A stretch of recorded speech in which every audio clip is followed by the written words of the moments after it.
All right, everyone, welcome back for another episode of Steaks with Mates. I'm your host, Health Coach Joff, and today I am joined by a very special guest from Seattle in the US.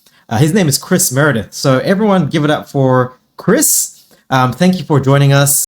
Let's start with your health journey and where you are at right now. Okay. I can make it short, I can make it long, but first, thank you so much for having me. This is amazing. Love being on a podcast with somebody that's making a difference in a whole bunch of people's lives. Like, you're helping spread the good words, man. So thank you. Thank you. Thank you. So health journey. God, I'm like 44. I'm almost 45 now. You don't look it. Thank you. It's probably the lighting. I've got this little selfie light right here, and it just makes the skin look great. In serious note, it's probably a little bit of the tallow, because I use tallow for lotion. It does amazing for your skin. And you don't have to reapply like 8 times a day. So, hey man, can I ask before you move on? I've used tallow in the past. I've made my own. Do you smell the tallow when you put it on? So my wife does. She actually makes the tallow, or renders the tallow. Renders it again, and it can smell a little bit, but she puts essential oils in it. Okay, and I gotcha. So it tends to, but like if you don't render it enough, you could smell like a side of beef. Okay, so I know my mistakes now. So I've rendered it once, and that was it. And I just remember one time I'm out in public. I'm like, people are gonna think that I've just walked out of a steakhouse because of the way I was smelling. What's wrong with that? The only issue you might have though is dogs. They smell that tallow. Yeah. They might pounce. So Fair enough. Okay. Noted. I know that now for next time. Anyway, sorry, carry on. All right. So health journey. God, I got into fitness a long time ago.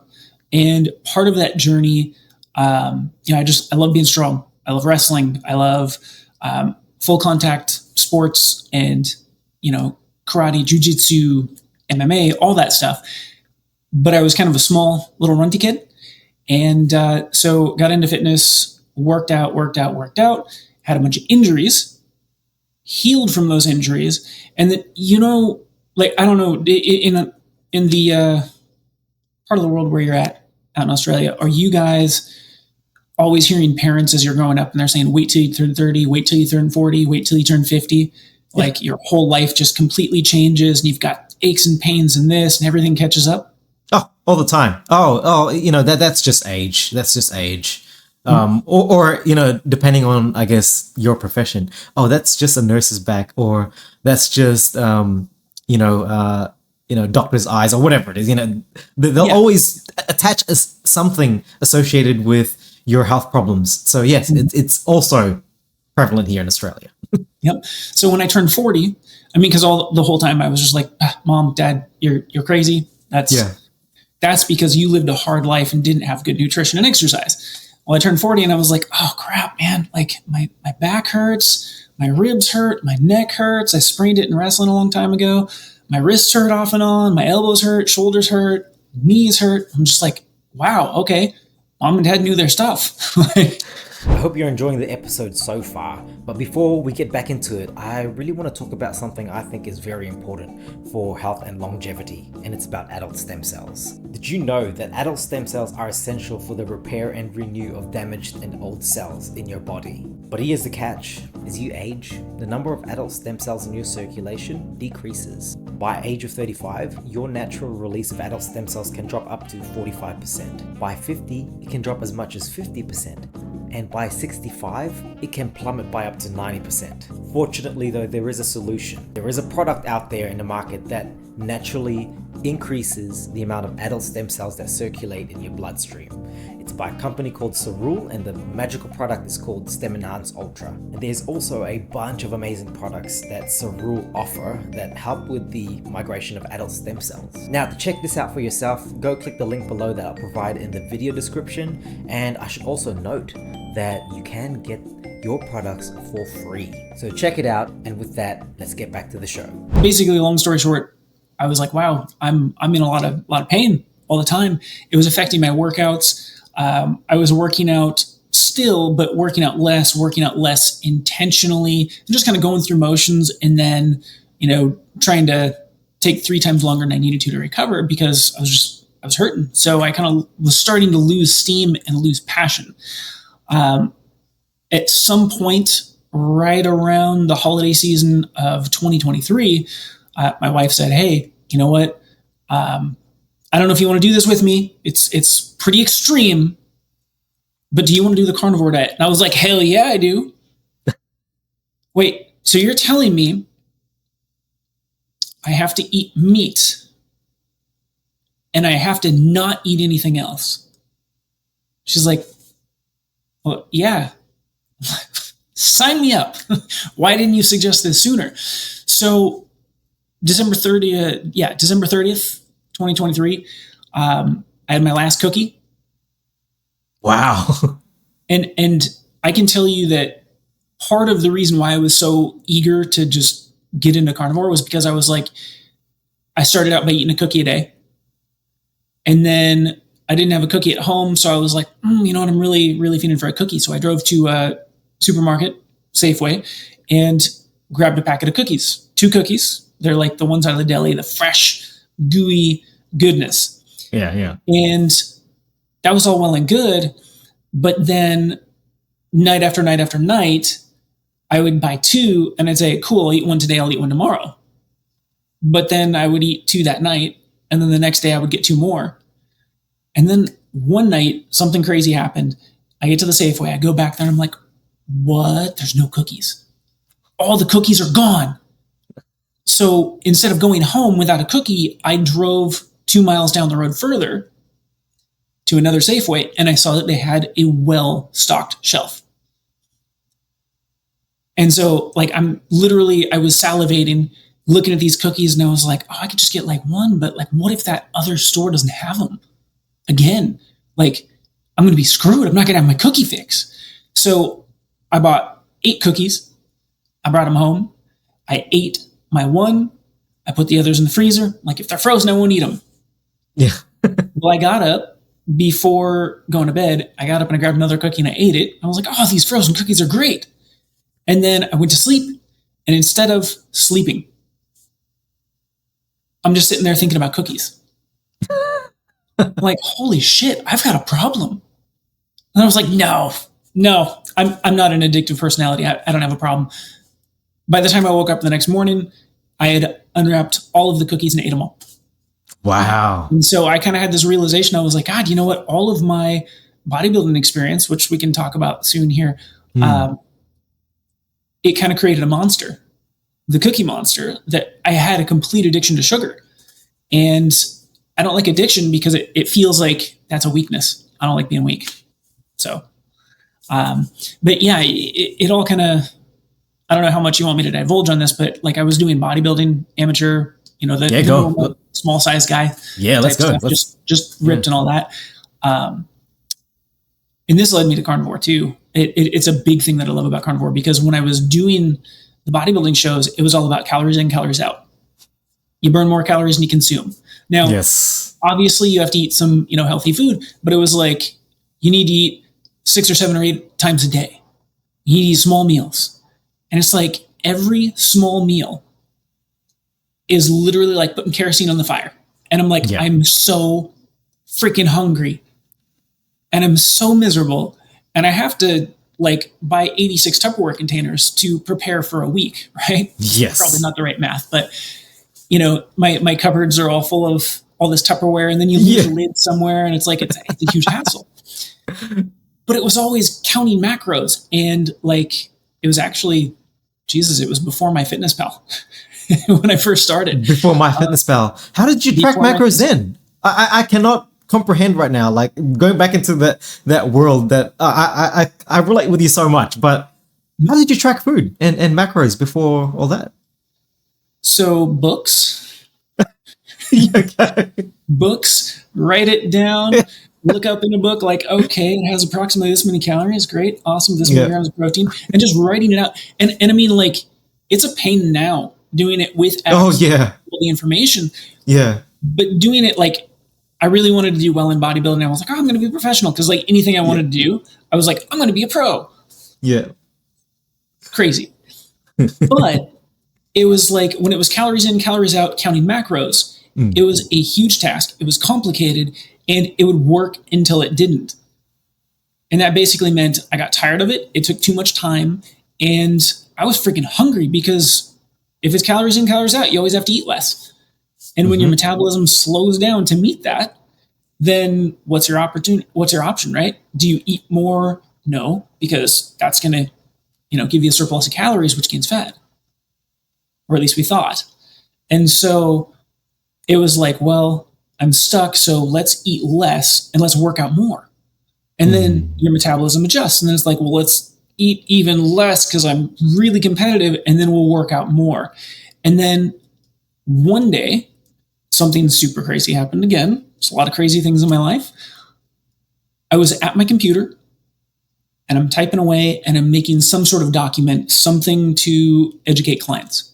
And I'm looking down and typing because I'm not so good at typing without looking. I'm kind of a caveman.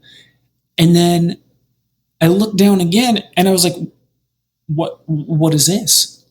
There was a huge mounded plate full of food, but it was only half full and like half of it was like cleaned off. And I'm like, did I eat that? Wait. Did I cook that? Because I was literally like in typing position over the plate. Like I had just gone out of my body. My body went into the other room and cooked up food, put it on a plate, brought it in there and started eating it. And then I came back and I was like, okay, clearly I'm not doing something right for my body if I have to like remove my spirit from my body and then go cook something and come back and like ate it without noticing. So malnourishment was one of those big things also that led to the whole like, hey, carnivore, eat fatty meat, eat till you're satisfied. Do I have to record macros? No. Eat till you're satisfied. When you're hungry again, eat again. Freaking brilliant. It is amazing. It's brilliant in simplicity. Yeah. So that's kind of how I got into that whole carnivore journey. That's crazy, man. That like the out of body experience. I mean, I could relate, not in that context, but like in my experiences. I'd finish a shift at work. I'd be driving home, and you'd be in autopilot. You just turn in 7-Eleven, Krispy Kreme donuts, and you're paying in the counter. You're like, what am I doing? Yeah. What am I doing with this in my hand? Like, I'm just, no, it's crazy how how it all works really, with addiction. And that's a huge thing that, I think that is severely underlooked is the addictive, and you touched into it. You never thought you had an addictive personality. I never acknowledged that I was addicted to carbs until I cut carbohydrates out. And I'm like, yeah, I was addicted. But take us through now. You decided to go carnivore. What you've experienced so far, or what was the experience like starting off, and what benefits have you gotten out of it? Okay. So December 30th, I decided, you know what, I'm just going to start lion diet. I'm going to eat meat, salt, water. Because I've done keto before and all that good stuff. Yes. But it was still always kind of a little bit of tracking with it. And there's so much garbage keto. It's keto friendly. And it's like, well, what's in it? And you can't read half of the stuff. So within the first 2 weeks, I will say that, I did experience a whole shift in the microbiome in the gut. We won't dive into that too much, but it was an adjustment period. Within 2 weeks, though, totally adjusted. Everything's back to normal. Except I was driving to work. I want to say that was on the 15th. And I dislocated a rib a long time ago and helping a friend get ready for a match. And he's like, hey, don't go half on me, go hardcore. And just too hardcore for bad position and caught a knee in the chest, dislocated rib. So there was a lot of pain there. A lot of pain. And that pain turned into potentially like a little bit of trying to fuse and some arthritis in my back and my ribs between the shoulder blades. And so my mobility, not so good. And that led to my neck just seizing up. Like massive seize to where I was like, I can't get out of work. I can't get out of bed to go to work. Because I coach people in person sometimes as well. And it's like I couldn't roll over because my neck was just absolute stuck in contraction. And I was like, okay, well, I might be an invalid. This sucks. This really sucks. Well, 15 days into Carnivore, I was driving my car and I did a head turn. And then I was like, wait a second. I duck my head, lift my head up, and I start whipping around like, I have no pain. And then I was like, I can bend my back. I can twist. I'm doing all these things that I haven't been able to do for like 3 years. And I'm like, maybe 30 days isn't enough of this. And so at that point, 15 days in, I was like, I'm going to commit to the 90. Now I will say at 90, I went a little bit more like, hey, I'm going to have some cheese. I'm going to have some eggs because I love cheese. Yeah. And I love eggs. Oh, and I do occasionally want them. Yeah. But I still haven't craved a cookie to this day.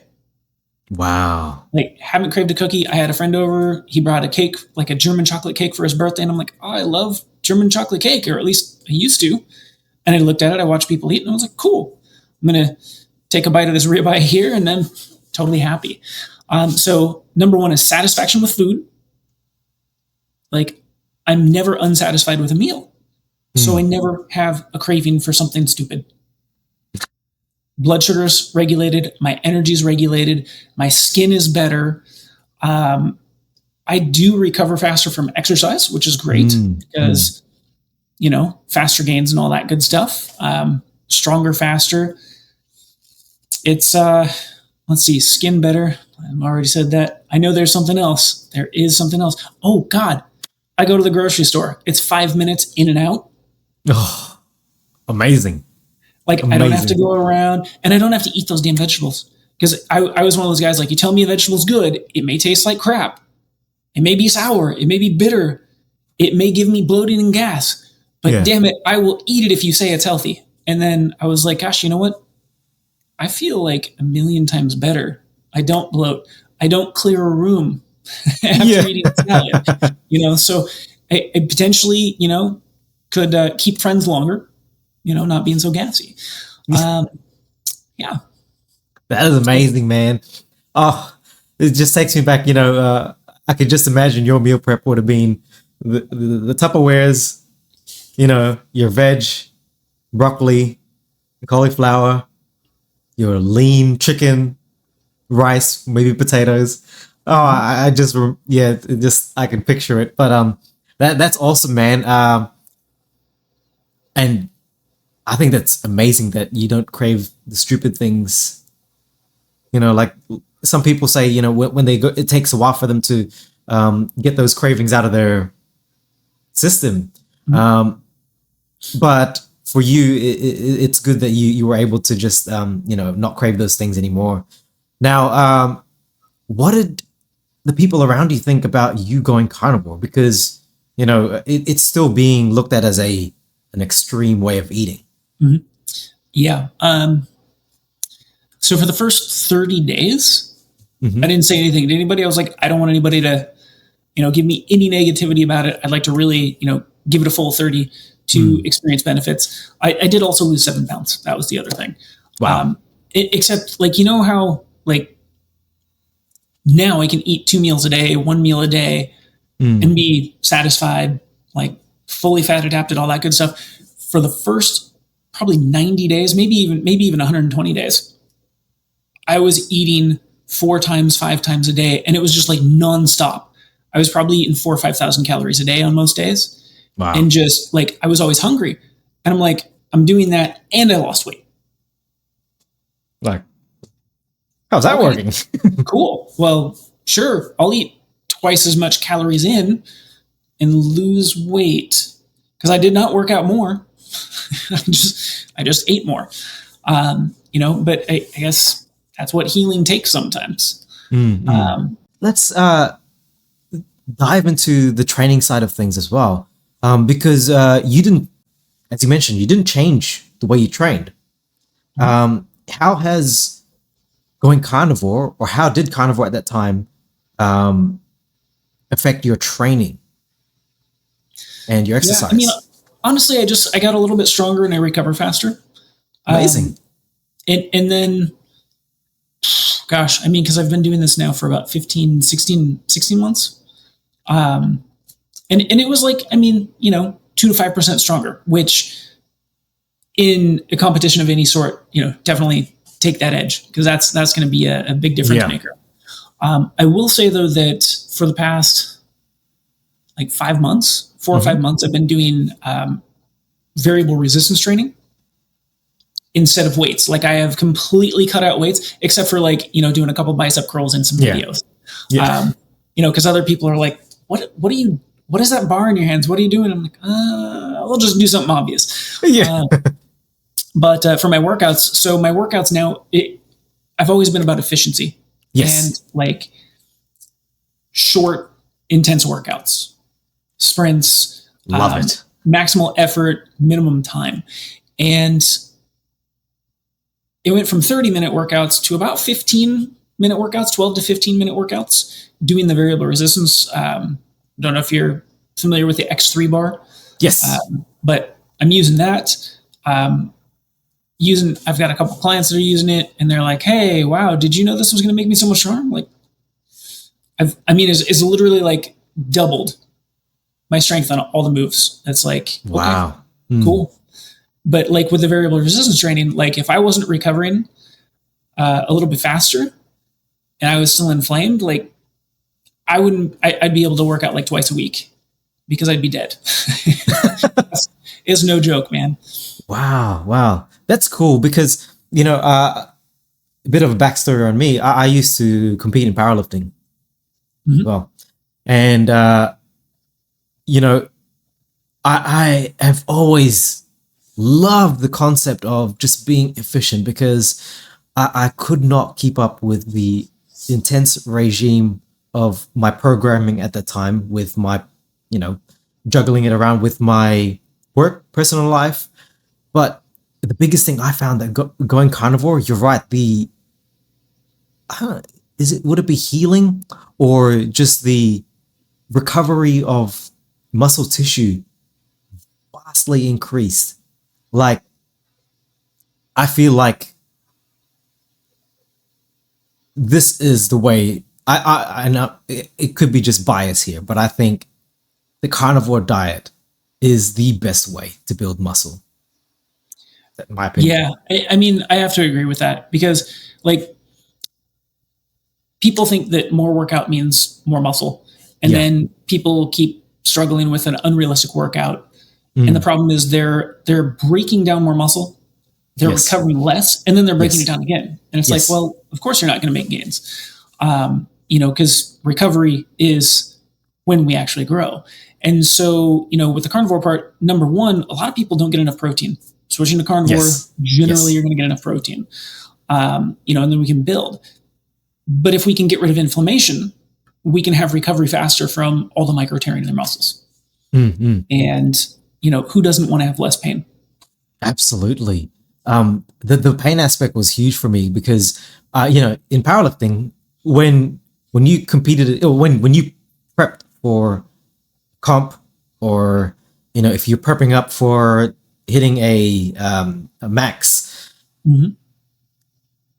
I've never ever not been injured, or never ever just felt like, it was a clean 12 weeks. I always, somewhere during the program, would feel, I fucked my back, my shoulder, my knee, and that would set me off. Now I went carnivore, and long story short, I actually took a hiatus from training for about 2 years. I went on carnivore. I tried going on in a short program on my squat, bench, and deadlift. Mm-hmm. For 12 weeks, I did not experience any aches or pains. And it was and it was insane. That was insane on its own. What I also noticed was I religiously for almost a decade would always eat before a workout. I would always have a pre-workout meal. Going carnivore and doing this 12-week powerlifting program, I was training fasted. I'd never ever done that before in my entire gym career. Mm-hmm. Not eating before a workout.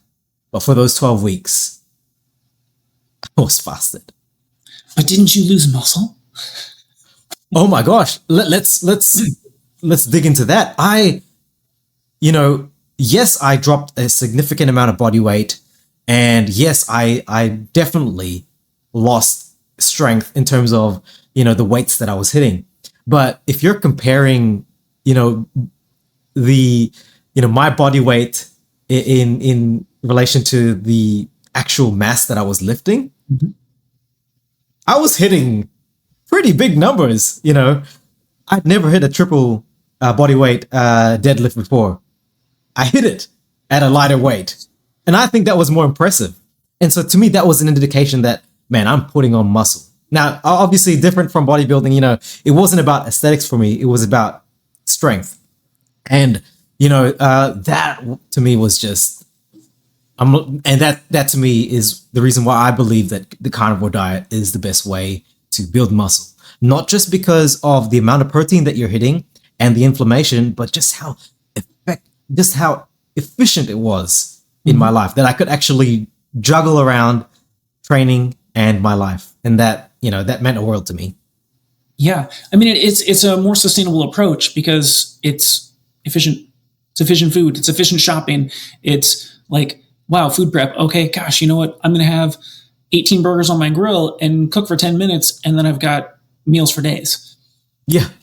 So you can actually like breathe in between working out, doing work, you're changing the world and, dominating whatever scene it is that you're in, Mm-hmm. That, yeah. And I'm glad to talk about this with people because, a lot of the fitness scene, people around the fitness industry. Gotta have carbs. Yeah, you took the words right out of my mouth. Tell us your, I guess, looking at this industry now, the fitness industry. What's wrong in your mind? Oh God, what's wrong with the fitness industry? There's so many things. Thank you. It's not just me. How many haters can I get? You know what though? Haters still pay attention. So that's it. Fuck it. Yep. Fuck it. Things are wrong with the industry. I mean, honestly, it's like nobody really knows the actual answer of this is the one and only way to do it because so many people have so many different journeys and they're all in different parts and they all have different needs. Some people may be like, I have a mental need to have these raspberries and strawberries and blueberries because I need antioxidants. They may not be ready to let go, but if they can, maneuver some things around, they can do it. But then their trainer's like, gosh, you know what? You're going to need to eat 4 servings of vegetables a day and you need fiber.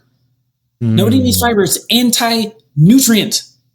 It is not a nutrient. It takes space and it sits and ferments and it makes you floaty and gassy, which then scares off spotters at the gym. Yeah, exactly.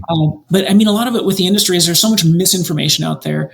And, some people say, well, you got to fast. Other people say you've got to eat 6, 7, 8 times a day. You have to have carbs to work out. And it's like, I fasted for 3 days. I worked out day 1, day 2, day 3, and I literally repeated the same 5 exercises. And day 2, I came in stronger than day 1. Day 3, I did 3 more reps on a 225 bench. I went from like 6 to 9. Fasting for 3 days. And people are like, well, if you don't eat, you're not going to have strength. It's like, well, clearly I must just be an alien. Yeah. Yeah. So but it's like everybody has got their dogma, and just, I don't want to dive into politics, but just like politics, it's like everybody is so into this is the only way it works, that they're not even open to seeing another way. And it's like, hey, you know what? Follow the research, follow the science. And it's like, well, there is science that can be interpreted that way, but there's also an interpretation from the exact same science that says this is the way. Yeah. And it's like, whatever bias we go in with is usually, one that we'll stick to until we're just like, okay, I'm fed up with my situation. I can't keep living the way I am. And then I have to change. And so, it's like the dogmatic approach to fitness and the one size fits all approach to fitness and nutrition. And then, yeah, I mean, there's probably more problems than that, but those are the ones that are in my head rattling right now. So, oh, thank you so much for, just, you took a lot of the stuff that was on my mind, and you've said it all. The dogma, my God, I've been training since I was in my teens, and yeah, everyone who trained or became a gym bro, had it in their minds that their way this was the way, and I have to admit, I believe that too, and I was also holding down my beliefs that no, this is the way you have to do it, and there was a lot of, I don't know if you were online at this time, but there was so much back and forth even before Carnivore was in the picture, but so much bickering in the industry, so much dogma, and it was never, to me, the way I sum it up, it was never holistic. It never looked at all the aspects of your life. Like, a lot of trainers would just, they write up a program. Yeah, it was a cookie cutter program. This is how you do it. And they never consider what your life is like outside of the gym. Mm-hmm. And, most personal trainers that are writing programs, if you're not in the gym in front of them for your 1, 2, or 3 sessions a week, out of sight, out of mind, you don't hear from them. Nope. There's no help, no accountability, because even if you have an hour workout 3 days a week, 24 hours a day, 23 of them, you're not in there. So, I mean, accountability is lacking for a lot of people. And if somebody is doing a program that's unrealistic for their life, too complicated, or too challenging, there's no way in hell they're going to stay accountable on their own. Yeah. Outside of the gym, when they're trying to get their kids ready for school, they're trying to run out the door, and they're trying to, talk on the phone to somebody that's asking if they're prepared for a meeting. It's like, it's just nuts. It's nuts. It is nuts. And for someone who, isn't in it to let's just say you're new to the gym. Like, when I first started, I signed up and I had a personal trainer. And you are a beginner in this, or you're new to the culture. The whole message that they drive, that, you need to eat less, move more, you need to work harder, basically. They almost make it feel like it's your fault that you aren't reaching your potential, or you're not getting the gains that you should be doing. And they never consider the outside part of, hey, actually, I'm stressed from work. I'm stressed, because I do shift work. But the calories thing, man. I don't know. Those people online that talk about calories in, calories out, I feel are the worst offenders when it comes to misinformation. Horrible. Hey, yeah, you can lose weight on Twinkies, but you're going to be diabetic. Yeah. You're going to have a whole bunch of other issues. You may end up with insulin insensitivity, and, well, you're not getting any nourishment, so you're probably going to lose some muscle. Yeah. And it's, I mean, you nailed it when you said, they don't consider your outside life, because like as a 40 plus, like I specifically work with, men that are over 40. I can work with women, I can help them because I've done this for so long, but I work specifically with that because I'm like, hey, I'm starting to realize all the things that when I was younger, and I was like, well, you know what? If I wanted to just skip a couple meals and work out more and do some cardio to lose weight, and it worked like that. And then in my 30s, it was like I had to do a little bit more cardio. I had to skip more food or just eat less. I had to work my ass off. It was harder. And then in my 40s, I was just like, holy shit, I hit a wall. And it's not because, oh, your metabolism is just amazing when you're young. It's because you haven't lived long enough to damage it. Yeah. And then you keep doing those same things that you did in your 20s and 30s and 40s, but the accumulation of damage keeps happening. And when we're not eating proper human diets, then we're not maximizing our repair. And so now it's more like if I could go back and talk to 15, 16, 17, 18-year-old me, I'd be like, hey, man, I am you, so don't argue. I'm not your dad. But hormones are the most important factor. Yes. You can work out like crazy. You can eat healthy food. If you don't sleep and you're always stressed out, your results are going to suck. So I think that's probably one of the biggest thing about the industry is it's all exercise and sometimes nutrition. Not usually the right nutrition, but they're trying. You can only know what you know. But like, take account hormones and sleep and restoring your body. Could probably go on with more things and the difference of personal trainers, but yeah.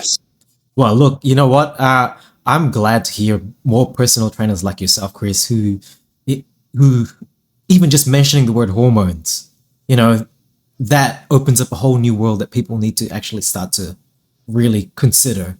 Not just the superficial, you could get shredded this way, this program, but how does your body actually work? Well, yeah, hormones are a huge part of not just, body weight recomposition, but just how you feel, your mental health. Yeah.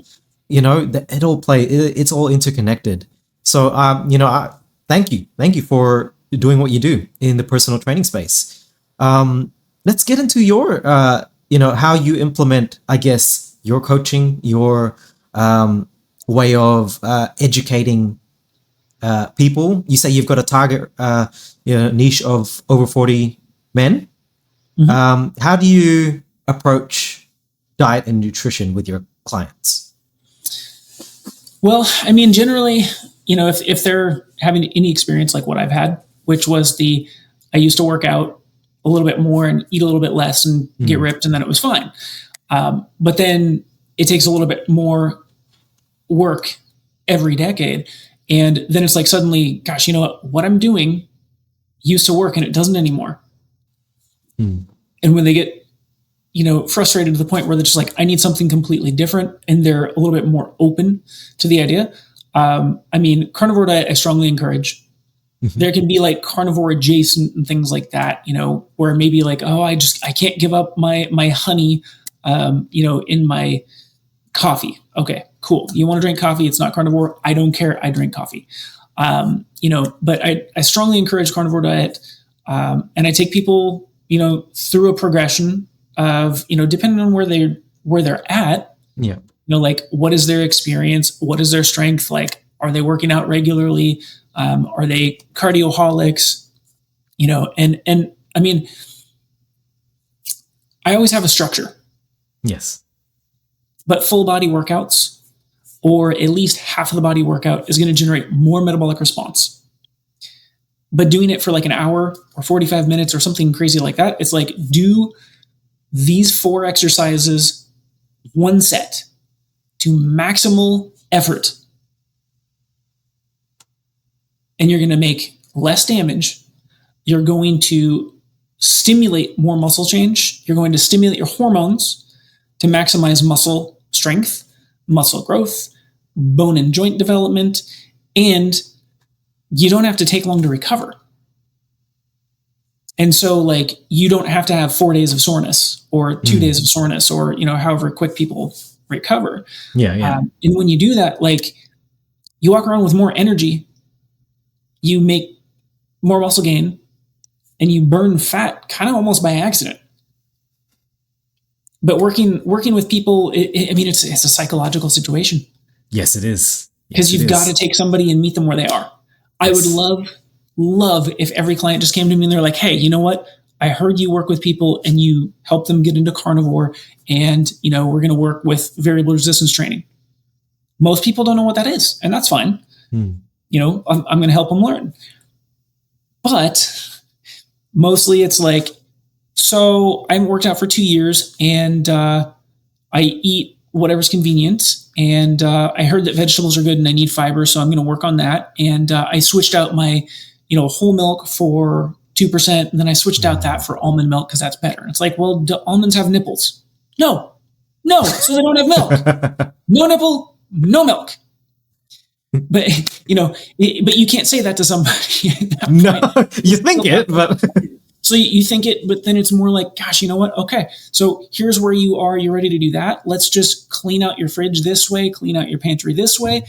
What kind of support do you have outside of here? What is your family going to react like if we make this change? Because again, it can't just be, here's your program that's cookie cutter for, personal trainer guy that does carnivore. Like, you have a wife and kids maybe, or you have, a social job where you have to take people out and entertain them.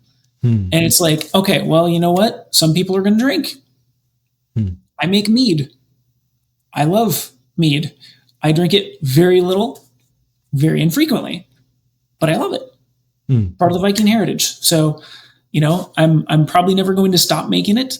And it's just how life is. And other people are going to be at different levels. Yeah.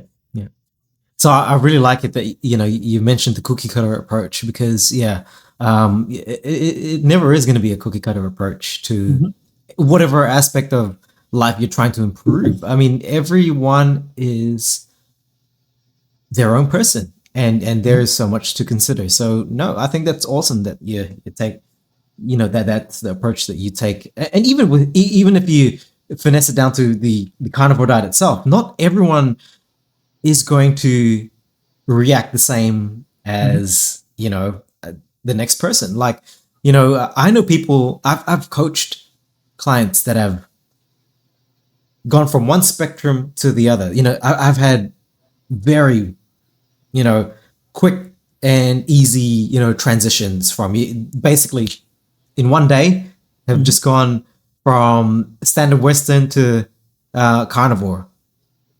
Steak on Sunday, steak on Monday, and no issues. Whereas I've had another client where the transition was a couple of months at least.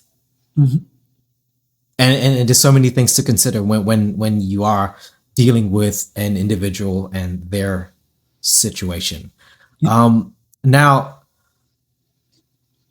here's a thing that maybe because we're both in the fitness space, but I have recently, well, not recent, it's been a few months, but I have quit going to a commercial gym, and I have started to experiment on bodyweight training, calisthenics, and I have experienced amazing results.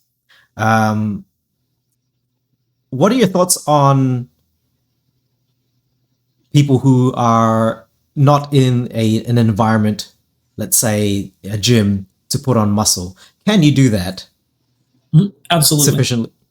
Yeah, I was actually thinking, because I have a wall of mirrors in my gym, and I see myself. I have to, because I'm got to make sure I don't look too much of a mess. And, I'm not necessarily trying to get leaner. I'm just like, I'm eating till I'm satisfied. I'm doing my workouts. And, week after week, I'm kind of like, gosh, I think I'm getting a little bit leaner. And I was like, I put on a shirt that I hadn't worn for like a month. Yeah. And I was like, oh my God, I shrunk my shirt. Like, this is way too tight on my chest. It's way too tight on my shoulders, and my sleeves were like stuck up here. Yeah. Like yeah. this isn't my wife's shirt, right? Okay.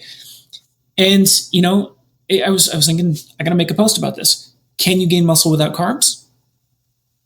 Here's Absolutely. my before. Here's or here's my progress photos. There's no after, right? After is when we're dead. And can you do it without weights? Can you do it without going to the gym? I've been working out at home for 5 months with resistance bands, which is funny because I've always seen resistance band commercials in the past. And I was like, there's no way he got like that. He doesn't lift weights. Ha! He lifts weights, damn it. And he's just standing there getting paid. But now I use bands. And my 3-month DEXA scan says I've gained 4 pounds of muscle and I weigh the same. And I've gone down like 3% body fat. So I haven't had carbs. I haven't gone to a gym. I work out at home with resistance bands. I built muscle. Thank you for justifying that for me, because for quite some time, and maybe it's just because I have been so used to being in a gym environment and just used to. You're right. I looked at guys that did resistance band training, or guys that went out and would do calisthenics in a park, and just think, nah, you are definitely you're either on gear or you are secretly training in a gym, because you just cannot add enough resistance in your training to put on muscle without the equipment. Obviously, yeah, I was a bit stupid for thinking that, but you've just, it just makes me feel good. Like I justified myself from. Cool. Yeah. Well, if I can help validate anything, there it is. I mean, honestly, with the training, it's like calisthenics work. There are some big, burly dudes doing calisthenics, and that's all they do. I didn't believe it. I never believed it. I just thought, how do you get lats that big without having dumbbells or a lat pull down machine? I thought, no, that you're lying. You're going to the gym. And yet they crank out like 30, 40, 50 pull-ups. Yeah. Nonstop. And then they're like doing these muscle ups, and it's like, okay, well, you know what? That's resistance. Their body weight is resistance. Yes. And it's all about more resistance, more challenge, and whether it's body weight or lifting weights or it's doing resistance bands, it's all about the effort. If you push 70% effort, your body's like, cool, that was comfortable. Awesome. Let's go on about my day. If you push like you're going to, get eaten by a lion, if you don't, then your body's going to say, holy shit, I almost got ate by a lion. I better get stronger tomorrow. Yeah. Oh gosh, you know what? I've got these micro tears. I've got this like soreness down here. Hey, you know what? Let's really work on those muscles and build them stronger and, better tensile strength so that we can outrun that lion without being damaged. Because what if his brother's around the corner? Yeah. Yeah. So it's kind of like you're fighting for your life intensity. Yes. Yeah. And then your body says, wow, I'm really uncomfortable. I need to make a change. If there is no challenge, there is no change. It's not necessary. I like that. In building muscle, it's expensive, metabolically speaking, because muscle burns calories a lot more than fat does. Mm-hmm. And, if you don't use it, there's no reason to keep it. So your body's like, cool, let's trim that down so we can, save our bottom line. Mm-hmm. Man. It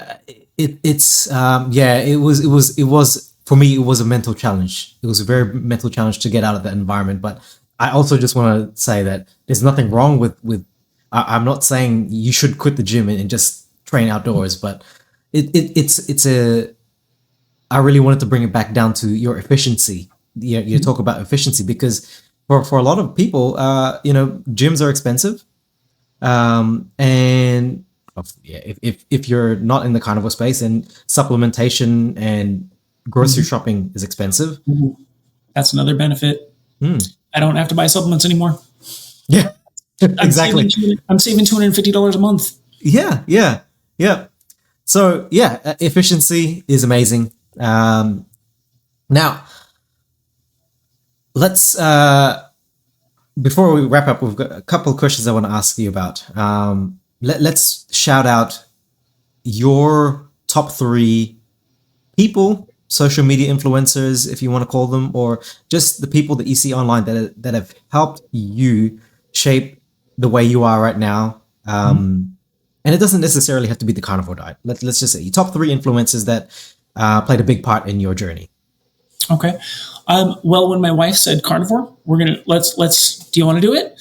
I was like, let's go on YouTube. Yeah. Let's go on Instagram and YouTube. And like, I had no following, hadn't posted. I think I posted a picture of me and my dog. And so I had one post for years. But I, just typed in carnivore. Sean Baker came up. Dr. Chafee came up a lot. Yes. A lot. And it was like, I went in the rabbit hole. I was like, ooh, he's talking about cholesterol and how there's some stuff disproved. We don't actually need to have the medications for this. We're in good, healthy ranges. And then I was like, what are hormones made of? Oh, cholesterol. Wait a second. So you're telling me that they want us to have less cholesterol, which makes the hormones that makes us virile and strong and independent. Let's go further down the rabbit hole. So I watched, and it was funny because we had guests over, and I'm sitting with my wife's, one of her best friends' husband. Yeah. He's just sitting there. He was watching like kid shows, and he starts hearing something, and he sits down next to me. He's like, oh shit. Oh, you know what? I got to try this too. And I was like, nice. This is awesome. And so him and his wife have been doing it as well. That's cool. But it was just like, we just started going down. I mean, we watched probably like 4 hours worth of videos.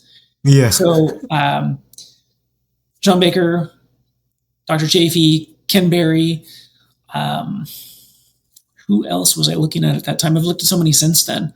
I mean, there are so many people that are starting to kind of catch on, and so many are so much more influential than I am. But no, hey, maybe I'll get there. You'll get there. But yeah. How to Carnivore. Oh, let's shout out Simon. How to Carnivore. Thank you, Simon. Amazing stuff. Good posts. Lots of information. Lots of help for us coaches in the space. It's a beautiful thing. All right, let's squeeze in that top 4 because I didn't initially say 3, but we've got to mention Simon. So okay. That's your top 4, right? And Dr. Kiltz. Oh, let's go for the 5. Dr. Kiltz, who I'm meeting very soon. Ooh, very nice. He's ripped. Is he? He's he was doing some, I want to say he was grilling and talking about like eating half raw steaks, like fatty meat. And he was like shirtless and he's like, I'm 70. I think he's 69, but he's like, I'm practically 70. And I was like, if I look that good when I'm 70, I'm happy. I'm happy. Very happy. So yeah, he's doing good. Oh, that's cool. Actually, I haven't actually seen him. No, I haven't seen what video you're talking about, but 70, dude, I did not think that at all with Kiltz. I would have thought, he looked at least in his 50s. I mean, he's got such good energy. Bro, he does. Yeah. Crazy. I'm almost fitting in a 6th. Go. Let's shout them all out. JT, Carnivore JT. Is it JT or TJ? I always get it backwards, but he's always in my feed, and somebody's always sending him videos of somebody saying like calories in, calories out, and his videos are freaking hilarious. He takes a lot of hate in comments. Yes. He's a strong dude. He's got big shoulders, and he is getting it done. And it's hilarious. And he also has really, really good looking recipes. Like, not that you need recipes. My recipe is like steak, grill, salt. Eat meat. Salt. No, that's cool. Let's shout them all out because they honestly they do such amazing things, and the way that they really just help people through the message that they're spreading. I think, and that's why I really like to include that as part of the podcast, is that we need to recognize these people. So shout out to the people you just mentioned, and now let's get into your ebook. Is it an ebook or an actual book? So right now somebody's formatting it for me because I don't understand the technical stuff, but it's going to be Kindle, Yes. probably in the next week. It's my first book, trying to get it on there. So to be determined, but it should be soon. I'll at least have the formatted version in my inbox in the next 24 hours or so. So Lovely. just depends on me. But at that point, there's going to be on Amazon Kindle as well as available in paperback. Oh man, that is exciting stuff. And it's called the Primal Shredded Protocol. Can you give us a little bit of a snippet as to what it is, what it's about? Yeah, Primal Shredded Protocol. Basically, it's kind of talking about all the things that people are doing wrong in their 20s and 30s, leading up to the, oh crap, it's caught up to me now in my 40s. So Primal Shred Protocol is, a combination of, obviously nutrition and exercise. But it goes beyond that, talking about stress and sleep and outside of gym life, because that's a majority of life, and if we're always stuck in a box and we're trying to, fit a square through a circular hole, there's stress, there's friction. And when we're stressed like that, we're not going to get the results. And even if we did miraculously get the results, then we're unhappy. So it's about that. It's honestly, it'll work for just about everybody, but specifically I'm talking to, the men over 40. I actually had a guy, he was followed me from something. And, I sent him a quick message like, hey man, what's going on? What are you working at? Are you on fitness? Are you not into fitness? Or are you just starting? He's like, yeah, man, I've been in fitness. I'm 60. I'm,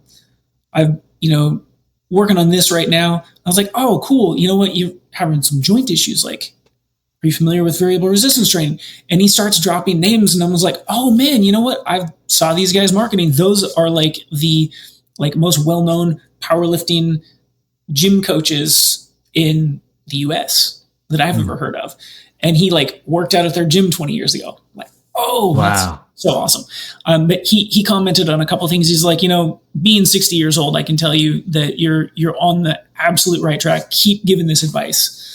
And it was more about work out shorter, work out harder, but recover more and focus on stress, because stress changes hormones. So yeah, that's, kind of it in a nutshell. There is a 90-day workout program in it. It can be modified from person to person. Or if they want help, they can always reach out to me. I've got my contact in there. But yeah, working on helping people make sustainable fitness so they don't have to get oh, cool, I lost weight. Oh man, I'm so glad that 12 weeks is over. Hey, let's take a break. It's more of why wouldn't I keep doing a 15 to 30 minute workout? Why wouldn't I keep doing the simple meal prep? Why wouldn't I, take 5 minutes to, do a recovery exercise that helps me to de-stress and sleep better? So, yeah. That's amazing, man. Look, I'm going to put links below in the video description where people, because by the time this episode will probably release, people could probably be purchasing and having a look at getting your book. So also what I'll include is your social media platform. So where can people reach you on social media? And tell us where they can find you. It's at Carnivore Chris with a CH _ fit coach. Awesome. So I'll put that in the video description. That's where people can find you. Yep. Perfect. Or primalshred.com. Wait, awesome. primalshredprotocol.com. Awesome stuff. All right. Well, Chris, I just want to say, man, thank you so much for your valuable time. This has been a really awesome conversation. There's actually a lot that I can relate, especially to in relation to your approach to training. And I'm sure we'll be talking more outside of this podcast because there are some ideas that I'd love to bounce around. Whether it's in the group or just with you in as a one-to-one sort of conversation. But yes, thank you for sharing your insights, your knowledge, and your experiences. Any final words you want to tell people who are watching this episode? Maybe some advice or, words of motivation? Words of motivation. Well, if you put it off until tomorrow, is the future you going to thank you? I love it. Make a change today. Tiny changes. You don't have to be perfect. Just get a little bit better every day. 1% better day after day compounds. And then suddenly 3 months goes by and you're like, who's that super badass looking dude in the mirror? Got good shoulders, right? You start feeling confident, but it's not all going to happen at once. You're going to have one of those moments. If you don't start perfect, start somewhere. And if you go in the wrong direction, you could beat yourself up, or you could just say, oh, not that way. Let's course correct. And when you course correct versus beating yourself up, you get more of what you focus on. So focus on the positives. Love it. I love the message, man. Again, thank you for your time. And for those who are watching, thank you for supporting this YouTube channel. Thank you for supporting the podcast. And we will see you in the next episode. Please don't forget to like, comment, subscribe, share, follow both me and Chris. But otherwise, thank you again for tuning in.